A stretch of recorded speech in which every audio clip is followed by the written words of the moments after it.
Hello, I'm Aileen and I work with stressed out managers in the third sector to help them work out the next steps of their career without burning out. I also work with neurodivergent people to help them make the most of their strengths and figure out strategies to help them deal with any challenges they're facing in the workplace. This week's video is all about saying no. I often speak to people who are overwhelmed at work, and one of the reasons for this is that they find it very hard to say no. They're often very naturally helpful people who don't want to be seen as obstructive.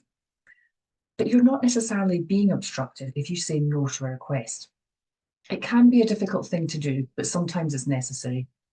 If you keep on taking on more and more work, it won't be long before you're overloaded, which will make it difficult for you to be effective. It can also affect your health.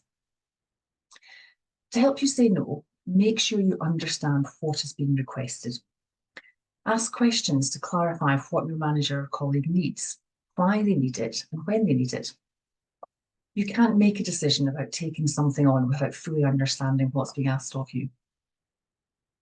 If you're finding it hard to say no, but you know that you can't fulfill a request, offer an alternative solution. You might have a colleague who could handle the task, or you could propose a different timeline for completing the work.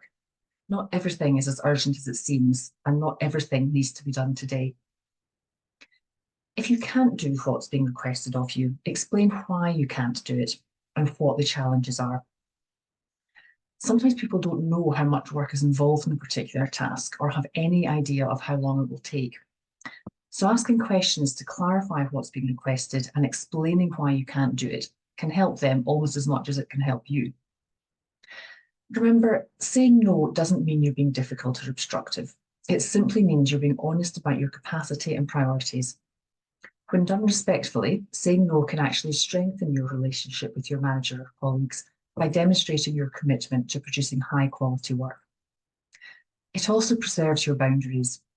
If you say yes to every request that comes your way, your manager and colleagues will start to expect you to say yes to everything they ask you to do, and your workload will soon be unmanageable. Stick to your boundaries and say no when you know you can't do something. I hope this is helpful, and I'll be back next week with another video. Thanks for listening.